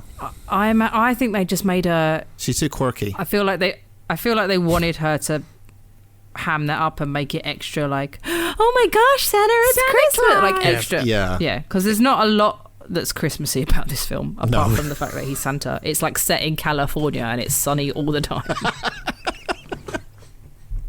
So Christmassy. But she's just, yeah. There's sometimes she's a bit too stereotypical. She's very yeah. sweet. Sweet. She's too sweet. So he ends up going to the orphanage. At this point, our favorite bad guy superheroes turn up in an ice cream van where they're going to take the statue from the front of the orphanage, or knock it down, or take the hat or the head off They take their head off to like threaten them. as a threat to the kids. Threatening orphans. These are grown adults wearing a safari uniform, have fucking electro gloves, and gas man. Like, these are grown adults in an ice cream van, and the other scientist guy, who I still haven't seen credentials by, and I'm not really sure what he does. Anyway, they do that, and then for some reason Hulk Hogan's able to hold the van from going away by holding a rope that's attached to the van. He's able to stop a vehicle. Yeah, he's Hulk Hogan. From moving. Yeah. Are we playing to that he's super strong element again, like they do with most wrestlers? And yeah, he beats up his things. staff. He can hold on to a truck. I mean, the Probably. truck was fucking moving, like, pretty swiftly. Yeah. And then it just stops dead in his tracks, and Hulk's like, oh, I'm just holding a chain. It just didn't make any sense. Just holding a chain. Yeah, he ends up stopping them, and they say one of my favourite lines where they just go up to him like as a sort of like a backhanded compliment, and go up to Hulk and go, "Merry Christmas, Santa," and run off. And I'm like, was that a diss? You guys are the worst like, group ever. No, your mum. Your mum. That It's is so literally bad. No. the equivalent of going up to him and going, "Your mum," beep the horn and run off. It's so stupid. Anyway, this film. Anyway, We also forgot to mention one of the other 3 orphans is Mila Kunis. Tiny which Mila Kunis. I didn't know about until you guys fucking mentioned You didn't it for this realise, did podcast. you? No, I had no idea. I didn't. I guess. I was thinking about it. I have some issues. I have some issues with her character later on. Ooh, okay. So the girl makes Hogan, because he's now looking like to be this strong Santa version of Santa that's really strong. The girl ends up making him a new version of his suit where he gets to show his pecs off, and he gets maybe that's my issue then. super tight How pants. does she's this orphan. Yeah, this orphan that can like tailor a Santa suit to fit him. Yeah. Like, she's like, yeah, I just took your Santa outfit, and she was like, I got rid of the sleeves and I made it a V-neck and I gave you a utility belt. I was like, how has no one adopted you? Why does Santa need a utility belt? Because he looks like he's a superhero now, especially with the tight fucking tights on him, Santa. or whatever he's got on him. But also, he's ditched the beard now, and then convinces the kids. Yeah. He doesn't even look like Santa for most of the movie. He convinces, like, Elizabeth, the young kids, that it's because Mrs. Claus doesn't like it. It tickles. So he only wears it when he's on deliveries. And it's like, that's a fucking cop-out. It'll take forever to grow it when you think Santa. Honestly, I think... Well, he magical just wears a powers. fake one. Also, sorry, I think- classic 90s move. He reads a newspaper and it says Santa with muscles, and there we have the title. Oh yeah, that's another classic. Yeah. The thing with this is, though, like, I don't know why it was a Christmas movie. It could have been. You could have had the exact same story, Hulk Hogan and everything, and I just don't. It almost feels to me like they've written a script and they're like, how can we make more money? Christmas is coming up. Let's make it Christmas. Yeah. Yeah. And I feel like for like a stupid kids movie, it wasn't the worst movie I've ever seen. It wasn't Animals United. It was a shit Christmas movie, but it was an average movie. So, at one point, they're all sitting around the table, the breakfast table, and Lenny already has his cash that Hogan doesn't know about. He has his wallet and everything. So he needs to get a fingerprint scan. Mm-hmm. Oh yeah, at the ATM in the 90s. Of Blake's hand. So he uses a milk glass that Blake drinks from on the table, and then uses that just brings the glass to the ATM, scans it, and then the ATM of all things says, "That's your left hand, use your right hand," or something. I'm like, what? It's fucking stupid, isn't it? What ATM It's so is bad. this? Just need I a assume pin. because it's supposed to be like he's got loads of money, so maybe he like goes to a fancy bank. But that's the only way to get Lenny to stick around, isn't it? Is because he needs his fingerprint. Yeah. But there's so many inconsistencies with that. With the fingerprint stain on the milk glass is one. Then the second one is use your other hand. The ATM tells him, and then the fact that you have to use your scan anyway makes. Well, earlier on, when he goes to the ATM the first time, it says, welcome back, Mr. Blake. And it's like, what? Face recognition. They had it in 1996. It's not his fucking face, though, Yeah, but is it wasn't his face. He didn't rock up there with a Hulk Hogan mask, did he? Also, is the that first not the draft. last time he goes to the ATM? Is that just? It's just not a thing anymore after that, is it? No, he never goes I back. don't think so. I don't think he's interested in the money afterwards, is he? No, because eventually, spoilers, he gives him back his wallet and goes, "Sorry." But he literally tries it his whole once. thing is he tries it once and it says, "No, you need your fingerprint," and then he does the thing with the milk, and then it just never happens. It's not a thing anymore. Yeah. This was Also, draft we missed one. out the Santa rules. I did not write them down, but I didn't know Santa had rules. But I feel like they crowbarred that in with the Hulk Hogan rules, and then Elizabeth tells him about the Santa rules. Correct. I don't even remember the Santa rules. Yeah, I don't remember what they are. They were like, "Don't be a dickhead." Yeah, I didn't give a shit, I'll be honest. Be nice to people, not just because it's Christmas, and something else. Don't steal identities. If you have amnesia, try to remember where you're from. So, there's a bit in this church scene where Hogan and the girl are singing. That was weird. Which is a bit... I mean, it's kind of sweet, but at the same time, again, the sweetness of this girl is just too much, and it's just like, oh, I have no parents. What's it like to have parents? What's your mum and dad like? And I'm like, oh, for God's sake, we get it. We get Santa it. doesn't have parents. He was created by God. We know this. Santa killed your parents. All right? I liked her. I think she'd have done really well in a proper Christmas movie. She's sweet, but she's like she's so... Oh, what's the word? That's She's perfect for a Christmas movie. She's too Yeah, just wasn't she's one. too perfect, though. That's the thing. It's just she's too... You can't be that sweet. Also, You can in a really sweet Christmas movie. she sings in the church because when she was something about her mum saying when she sings she can see her through the windows if they shine. Oh, yeah. What the fuck And does there's that something mean? about... No, and then there was something about fairies in the windows. Yeah, but that ties into In later on down yeah. the line as we saw. Like, Fairies light, in the stained glass windows. yeah, the light is shining brightly through the windows. That's all you need to know for the time being, because the end of it makes more sense, I guess. So yeah, there's that moment. So... fucking love this bit. Again, I just love moments in this. So I'm just like, what? I may have skipped a bit here, but just jump in if I've skipped a bit, because I just need to talk about this. When they are sitting around the table and everyone in the orphanage, Hulk's there, Elf's there and everything, they're all like, why did these guys want to dig up this place? Like, why is it that they want this place so much? Why are they interested in it? And then one of the boys says, "Oh, it must be." The boy. There's two girls and one boy in this massive orphanage. The boy who's also very, very 90s stereotype 90s kid as well. He's too happy sometimes, and he was fucking miserable for most of the film. He has big ears. I've seen him in a bunch of stuff. I just called him big ears. I didn't have his name. You did. He goes, "Oh, what about the clubhouse?" To which Hogan says, "The clubhouse." And then the adult, the woman who's the adult of this orphanage and kind of looks after all the kids and stuff, goes, "Oh yeah, the catacombs below." What? Yeah. The what? Weird. The catacombs below? Yeah, why don't you build a clubhouse where all the dead people are buried? Fucking odd. Some of the kids play in there sometimes. If it's a clubhouse, I assume so. Why is there... That's what clubhouses are for. Why is there catacombs beneath the fucking Because orphanage? it's the biggest orphanage known to man for... Because it's a church. With the church and...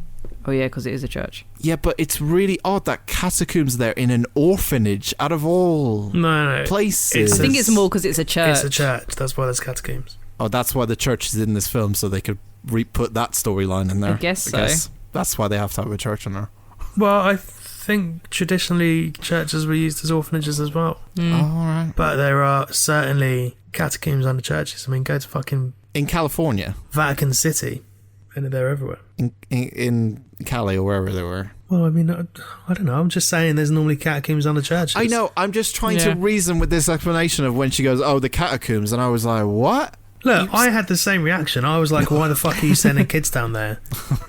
It's like fucking sending them to the chokey. So they all go down to the catacombs to check out what the fuck this, which are also massive, huge fucking caves. Yeah. Oh my god, it's massive. And the fact that like it's a clubhouse and you think, oh, like what, they're just in the basement. There's like a fucking secret code to get in as well that only some of the kids know the numbers, and they're trying, and then suddenly Hulk Hogan realized what the number is, which They say they only know the first numbers, which are 8, 24, 16. So my 32 I don't know, is what I thought. That's what I thought it would be 32. Yeah.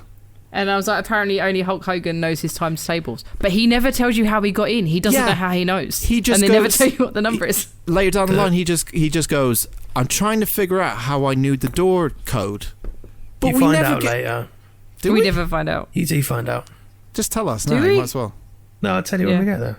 Oh, God, I'm so excited. Anyway, they end up going into the this... last number, by the way, I believe is 7. Oh, well, that's bullshit. It's a mathematical pattern that I googled. Oh, that's how you know. How? From 8, 24, 16. Anyway, Fine. They go down to the catacombs where there's a bunch of crystals, electro crystals that power the church and the windows, and yeah. Which Mila Kunis also knows about, so she can make clothes and she knows all about exploding crystals. But I have just looked up the numbers, and apparently if you type 8, 24, 16 to Google is some sort of thing for a complex fertilizer that will explode.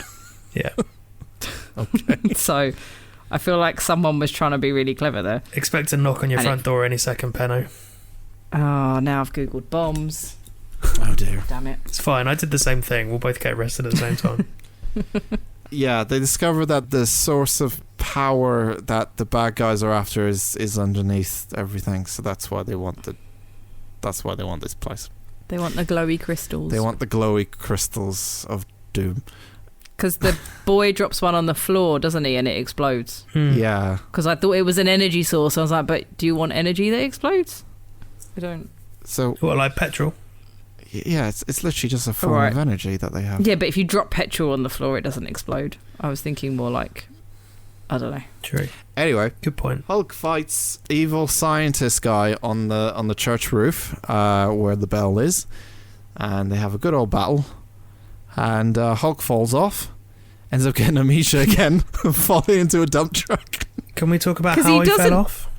Yeah, let's talk about that. So he beats this dude up, and then he gets pushed off by a mechanical Santa that is about 2 foot tall. What is he made of? Fucking paper. He just falls off Santa's. Santa's is his weakness. Kryptonite. Yeah, but that Santa is not going to be strong enough to move what I imagine is a 200-pound man. Well. Yeah, and it's weird. It just kind of, I guess it like turns. Yeah. That is its thing. But it's not going to then grab him and push him. No. I'm just going to use the word crystal. That's the film. Crystals in this film. Crystal meth, yeah. This film, just doesn't make a lot of sense, to be honest. So when he gets knocked out again after falling from the church roof, he wakes up in his own bed somehow. I guess he... With Chaz. The guy that drives the truck recognises him from his power stuff, products, and apparently then knows where he lives, so he drops him. It's creepy, isn't it? He is the richest man in town. 10 states. He's the richest man in 10 states.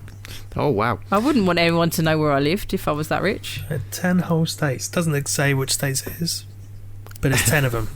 It's the house with the big fucking nuclear power plant next to everyone knows where it is. Bearing in mind, if it is Cali, isn't Silicon Valley there? So he must be fucking minted. There you go. So he wakes up in his own bed. He gets told kind of his backstory since he forgot everything by his butler. And the whole time he's having an existential crisis of he's Santa, but he's not really Santa, and he's this rich guy. His staff are trying to get him back into his fighting thing that he did at the start for fun again, but he's having none of it, and he's just sad Hogan the whole time. Because he calls the orphanage, because obviously he wakes up and he's like, oh, no, the kids and they need me and stuff. So he calls the lady that runs the orphanage Leslie, but the bad guys managed to intercept this phone call at that exact time. Yeah.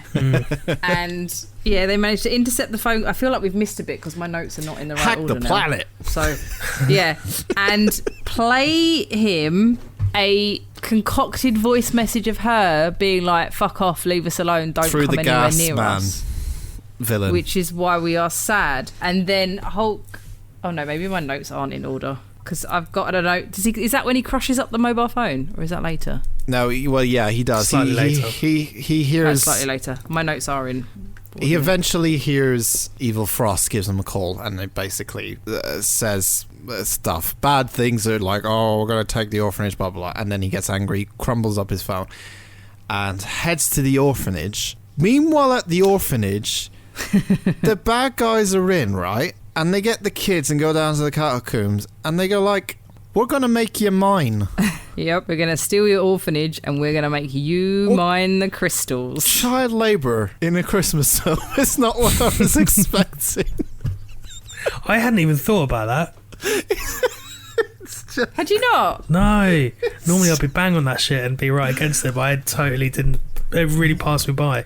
What are they mining? The crystals? They're mining the crystals. That's what they're going to mine, the crystals, yeah. But they're going to... I've also got a note that I don't know where it's come from. My brain. Because it's in between. So I've written, Santa, you slay me, and how there's sexual tension between him and the doctor. Yeah. But I don't remember where that bit is. Yeah. Is that when they're on the phone? Yeah. It becomes oddly sexual towards the end. Yeah. It's like, weird. Oh, Santa, you slay me. I'm like, okay. They are literally 1960s Batman villains. Yes. They are legitimately like 1960s Batman villains. That chief scientist guy, the main villain, or not the big boss, but like his matey, reminded me of Rick Mail. Yes. Yeah. He did a bit, didn't he? Just a really... I can see that. Shitty version.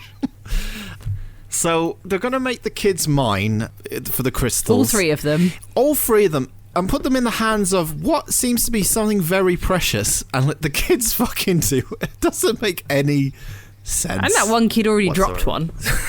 And the kid dropped one. Yet the kids just break him. Fucking, oh my god. Anyway, so Hulk is going to go save the day, but before he gets to save the day, the fucking greatest police force, Reno 911, turn up, and they now block Hulk on the road, and they get a bazooka to shoot him down. Yeah. Yeah. For a traffic violation. I know they keep calling them terrorists, but yeah, what was that about? It's just a traffic violation. There are more terrorists than him. I don't know why they kept talking about them being terrorists. I mean, Hulk did use salad dressing as an oil slick. That's and later protein on, powder like a mist. No, this was before the bazooka. God. Oh, was this a bit in the chase? Yeah. I forgot. In the chase, he turns back into his asshole character again, doesn't he? He's a bit more tongue in cheek about it. Yeah, he goes back into like posh. Oh, I got my products. Blah, blah, blah. I'm like, oh no, he's back. Oh yeah, bazooka. Yeah, all police forces have one. Yeah, they're just trying to kill like people in a car. Yeah, for not stopping when the cops are behind them. Yeah, but that's because they're terrorists. Was it before 9/11? Was it before 9/11? 97, 2001? Yeah, this was long before 9/11. Before 9/11. Yeah, so they were still angry about terrorists back then. Never mind. Well, either way, the best police officers in the world completely miss the car, manages to dodge a fucking rocket somehow, hits the other police officer's car and blows up, and that's where all the budget went on this film, is that fucking car blowing up. Yeah. And he gets away because the police are, once again, the greatest in this place. No wonder there's so much terrorism going around with Santas. Sounds like a big terrorism as well, rather than little terrorism. Quite big terrorism, yeah. Santa eventually ends up at the orphanage and taking down each of the supervillains. Can we talk about how they get into the orphanage? Yeah. Yes, please. I can't remember. With their Home Alone door handles. Yeah, they connect the car battery with jump cables to the door handle, then knock on the door. Yeah. So the guy opens the door and then gets shot across the room. Yeah, that classic trick. For fuck's sake. When did Home Alone come out? 94? It was, early. Home Alone was 1990, so they are literally Home Alone door handles. Yeah, it does feel like a lot of copycat. Yeah. Home Alone kind of stuff in this, but yeah. There's a bit when he meets a Electro Hand girl, and that gets sexual, because she's like, I hope I haven't been naughty this year, and then he goes, I'm going to mow you down or something. I can't remember exactly. He says something. I'm going to mow you down? No, he says, I'm going to slay you. Probably. He says something like that. I can't remember the exact quote. I have to find it. But he says something like that. Well, there's a bit later on with the kids and Leslie's talking to the doctor, and she's hitting on the doctor to get the kids out of the way. It's all a bit... Yeah.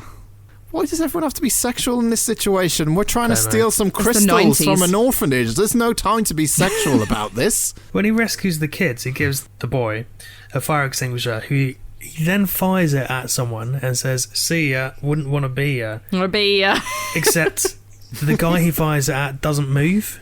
Why would you say "see ya"? He's not going anywhere. Neither of them are. They're just stood in front of each other and he's just sprayed him with fucking fire extinguisher. This whole thing is a mess.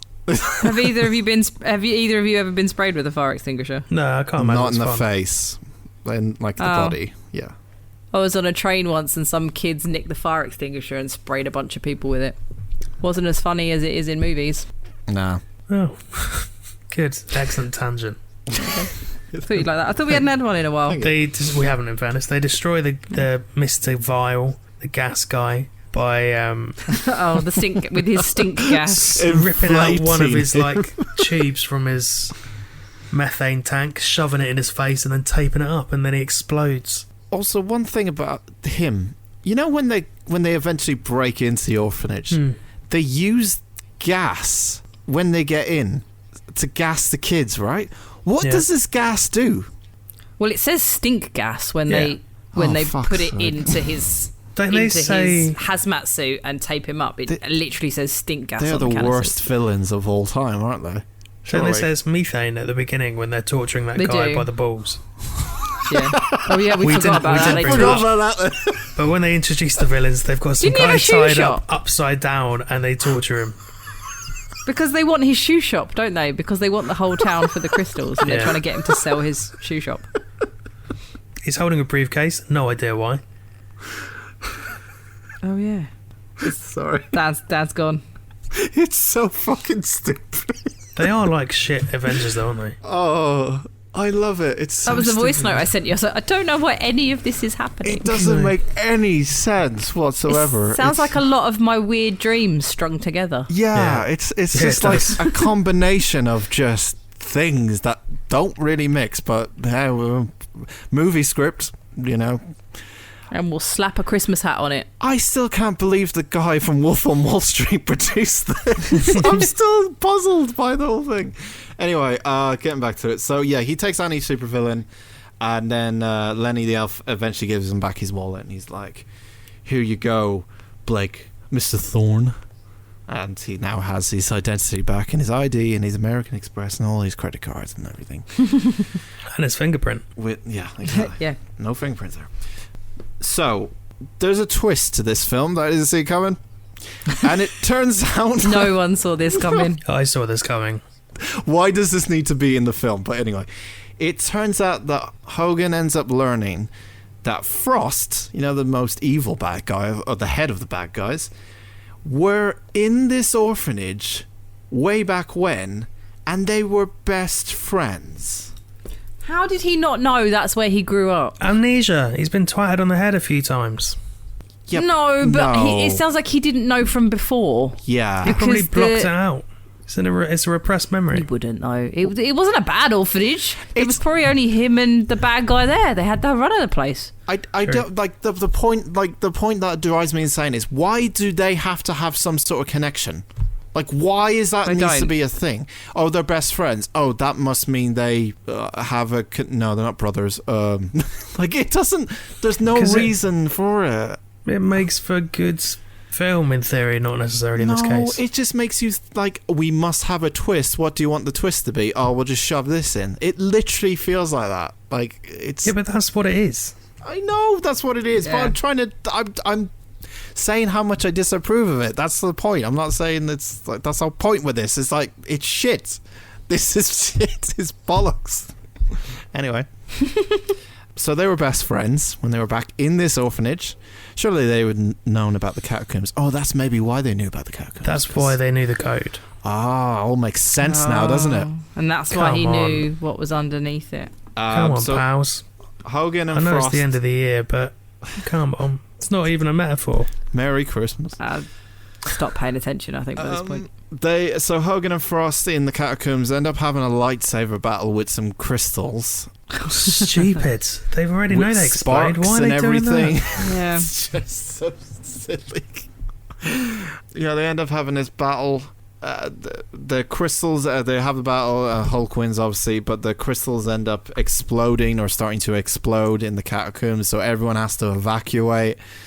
They run out of the building, and the whole orphanage and church and everything just goes down in a heap because of electrical currents from the crystals in the bottom of the underground, deep within the foundations of the... Yeah. Yep. What? Let's go with it. Exploding crystals. Right, exploding crystals. Mila Kunis explained that they explode at some point because she's super crystals smart. exploded and it blew up the orphanage. It's not fine. Yeah. They say explode crystals, and yeah, that's fine. So now the orphans definitely don't have anywhere to go to, and everyone's just homeless at this point, except for one man, and that is, of course, Hulkster, who decides at the end of the film he's just going to let everyone just live at his pad until he gets sick of them. That was it. I was like, okay, of course he's going to take the orphans in. There's 3 orphans. There's Leslie and Clayton. There's only 5 of them. And they Lenny? go to his house. Lenny's there. Yeah. And like a bunch of other kids. Yeah, where the fuck did they all come from? Did you create more orphans? Maybe he started his own orphanage. Is that what he done? He started his own orphanage, which didn't because get it's explained. the same But they day. didn't have... He wouldn't have got a They license only for a had new 3 orphanage orphans. on the same day. He's Hulk Hogan. And there was only 3 in the whole town. Yeah. Where did the rest of the orphans come from? Unless it was the kids of the evil villains, I guess. Because now they're in jail. Nah. But I don't think that's Kids how that of the works. evil villains. What? Where did he get all these kids from? I don't know. His kids turned up at his house and were like, "Hey, Santa Claus is Hulk Hogan." Right. The weirdest part is that he's got a telescope that looks into the prison yard so they can watch the shitty scientists do Oh my work. God! Like an alarm goes off on his watch and he's like, let's have a look, shall we? Let's see what's It's happening. yard time. Let's look at the fucking world's weird. worst supervillains in action. Oh Also, my why God. is his house that near a prison? It's an easy target, isn't it? Maybe that's why he's got to deal with the military shit with his staff.